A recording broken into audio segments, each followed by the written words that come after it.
Welcome back down to Ice Level. As always, I'm your host, James Blennau. While I am writing this episode with another podcast on, no free plugs, I hope you're strapped in for this one. Another weekend, another episode, because as we all know, there is absolutely nothing else that happened this weekend aside from college hockey. Low. The Ice Level Lowdown is here. Let's see what's up. Merrimack's Van Uhas is being issued a one-game suspension after a high-sticking incident on Friday against UMass. Uhas was initially given a major penalty and a game misconduct, with the suspension coming Saturday.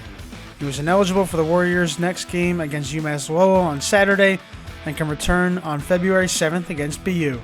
The Beanpot first round kicked off on Monday night for the 72nd time, yet again from the TD Garden. Northeastern took on Boston College while Boston U took on Harvard. And we'll check out the results next week as Northeastern looks to defend their title and reach the final game for the 7th straight season. Game of the week takes us to the Midwest at a State of Hockey showdown at St. Thomas hosting number 15 Minnesota State on Saturday night. Luke Wilson got the scoring started early in Mankato just 5 minutes in, and we knew that wouldn't hold throughout the game. Cage Sturzer tied it for the Tommies 10 minutes into the second, but a few minutes later, Caden Bolson regained the lead for the Mavs on a flying zone entry. Late in the third, the Tommies went 6-on-5, and with just about a minute left, Chase Foley tied it up and sent it to the extra period on a net front scramble. While the Tommies looked for the sweep and the Mavs needed to survive the split, who else but Rhett Pitlick, the Minnesota transfer, scored on a wild cross-crease pass from Josh Grohl and went in early in overtime, ending the series with an exclamation mark, as the Mavericks look to keep their spot atop the CCHA for another weekend. Upset Uproar. Roar Zone. Penn State? Sure, we'll keep it in. Penn State headed to Yost against number 13 Michigan and burned the barn in a massive 5-4 win on Friday night for a Nittany Lions team that could be getting hot at just the right time. Danny Genev picked 3 apples, Aiden Fink scored twice, Reese Lawback grabbed the goal and an assist, and J.J. Wiebusch had the game winner as the Nittany Lions picked up a massive 3-point swing in the Big Ten. Let's also not forget that our friend of the show, Jacob Charis, who almost definitely was having a great time watching that game. Let's also mention while we're on the topic, Penn State alum Alex Limoges scored one of the nastiest shootout goals I've ever seen in the AHL All-Star Stills competition. If you haven't seen it, go check it out after the episode.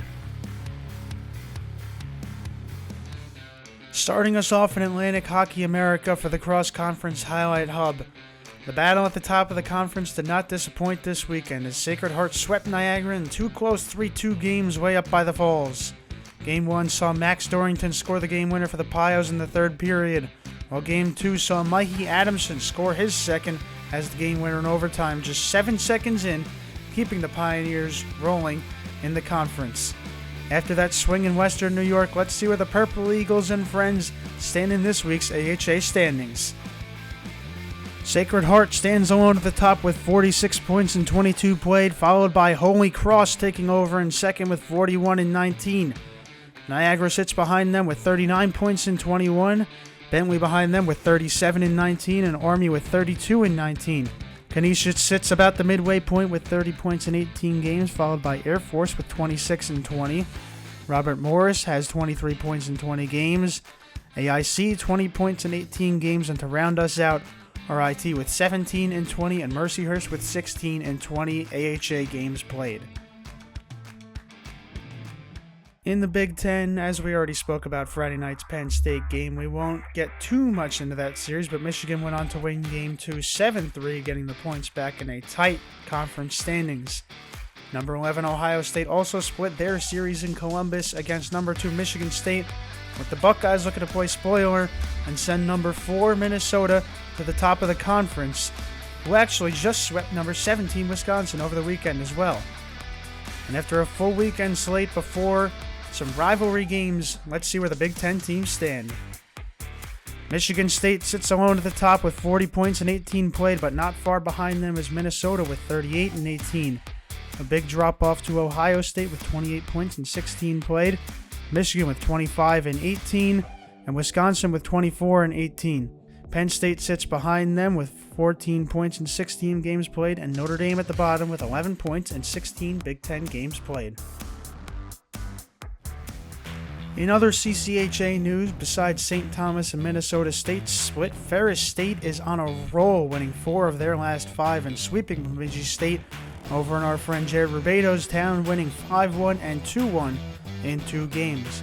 Bulldogs goalie Noah West had an outstanding weekend, saving 60 of 62 shots from the Beavers' offense.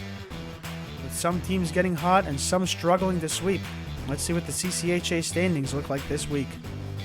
A new team claims the top spot as Augustana with a 7.22 points percentage leads the conference, followed by Minnesota State with a .667.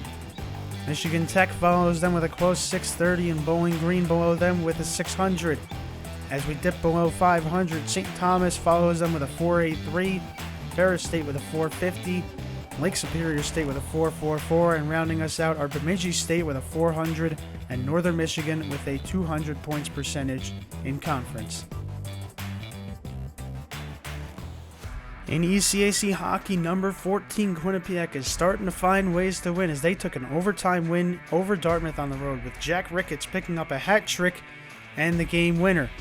While the Bobcats are looking to defend their Cleary Cup, Cornell is struggling to knock off the reigning champions even after winning the series against them, losing to St. Lawrence and taking the shootout point against Clarkson this weekend.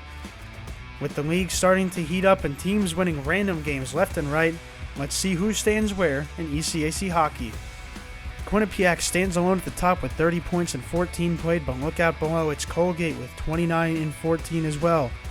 Union follows them with 26 and 14, followed by Dartmouth with 26 and 15, and Clarkson with 25 and 14. Harvard follows them with 22 points, Cornell behind them struggling to keep up with 21. Princeton behind them with 16, tied with RPI. Brown is tied with Yale at 15, and at the bottom of the conference, St. Lawrence with 14 points and 14 games played. In the Hockey East, number 9 UConn and number 7 Providence split their series, well, almost. UConn took the first game in a shootout, earning the extra point on Friday night, while the Friars took the second game 6-3. Hudson Malinowski scored a hat trick for PC, with Graham Gamache taking 2 assists in the game, and I'm just still a little flabbergasted by that scoreline. In other news, the standings are here, and after a few ranked matchups, including BU at UNH, let's see what the Hockey East looks like. BC stands alone at the top with 35 points and 16 games played, but Maine working their way up with 32 points and 15 games played. BU sits in third just behind them with 31 points and 16 games played, and a bit of a drop off to UConn in fourth with 26 and 17. UMass Lowell follows them with 25 and 15, Providence with 22 and 15, and Merrimack with 20 and 16. UMass in 8th with 18 points in 15 games, Northeastern with 17 and 16, and rounding us out are Vermont with 16 points in 15 games, and New Hampshire with 13 and 14. And finally in the NCHC, I think I jinxed number 3 Western Michigan since their win streak was broken against Colorado College on Saturday night, and the Tigers once again played spoiler against a conference rival. Also in this week's edition of Only in College Hockey, I've never done this before, but we're going to try it now. After losing in a shootout in Game 1 at home, number 5 Denver decided to go out and, score 11 goals in Game 2 versus Omaha. That's all I'm going to say about that. Anyway, let's check out the NCHC standings now that the top team in the conference lost its first game in a few weeks. Surprise, surprise, Arizona State at the top, the newcomers with 34 points and 16 played, followed by Western Michigan with 34 and 14. Omaha follows them with 31 and 16 games played. North Dakota, a bit of a drop-off with 25 and 14, and Denver with 24 and 14. In-state rivals Colorado College followed with 21 and 16. Minnesota Duluth with 19 and 14. St. Cloud State with 15 and 16, and Miami struggling to keep up with 1 point and 16 conference games played. The Ice Level Podcast is sponsored by Best Damn Tape. Best Damn Tape's mission is to supply the most affordable and elite level sports tape to athletes worldwide. You can go to bestdamntape.com and use code DanKShow40, that's DanKShow40, to get 40% off your order. Go to bestdamntape.com and order your clear tape, your black and white tape, scented stick wax, and more. This week we're going to do something a little bit different, and we're going to call it Preview Theater. As you know, or you don't know, there's a piece of content dropping later this week. Let's do a little preview. In case you didn't see my teaser on X or Twitter, I went to the CT Ice tournament a few weeks ago and made a video about the fan experience. This video will be released on Thursday. I had a ton of fun making it, so I'm going to include a few audio clips from the episode right now. Hope you enjoy. Being a Connecticut native, growing up here and played youth hockey here, I think it's a wonderful, wonderful event. I see all the youth hockey kids in here with their jerseys, watching all four teams play. I couldn't be prouder of how the event has grown. And I think this is just the beginning of something really special with Connecticut Ice. And the atmosphere was great at Quinnipiac, and it was great here tonight. But why? Like, we have a hockey-starved state. They love the sport. Why are we going to limit the amount of people? Like, I had to turn people away today that were asking me for tickets because it was sold out. The XL Center, if the XL Center sells out, we're going to have one heck of a tournament. A lot more fan interaction. Attendance is always up. You fill up the barn. It's a lot better than the first 2 years that they had it. And a quick change in direction, let's check out the USCHO Poll because my roommates were quite surprised, and you might be as well. Boston College sits in first with 48 first-place votes, followed by Michigan State with 2. No surprises there, but Minnesota jumps up to number 3 with Western Michigan in 4 and Maine in 5. Denver sits in 6 with Providence staying at 7. BU moving up to 8th, Ohio State in 9th, and UMass Lowell in 10th. UConn drops to 11th, Arizona State to 12th, Michigan at 13th, Quinnipiac at 14th, Minnesota State at 15th, North Dakota staying in the bottom quarter at 16, Augustana moving up to 17, UMass moving up to 18, Wisconsin back in at 19, and Colorado College at 20. And with snow hitting the Northeast and ODR season still very much alive, let's check out the Forecheck Forecast featuring one very important rivalry. The duel in the D happens Saturday as number 2 Michigan State takes on number 13 Michigan, with one game coming in East Lansing on Friday and game 2 at Little Caesars Arena in Detroit. Number 15 Minnesota State takes on number 17 Augustana in a battle for the top of the CCHA in Mankato on Friday and Saturday.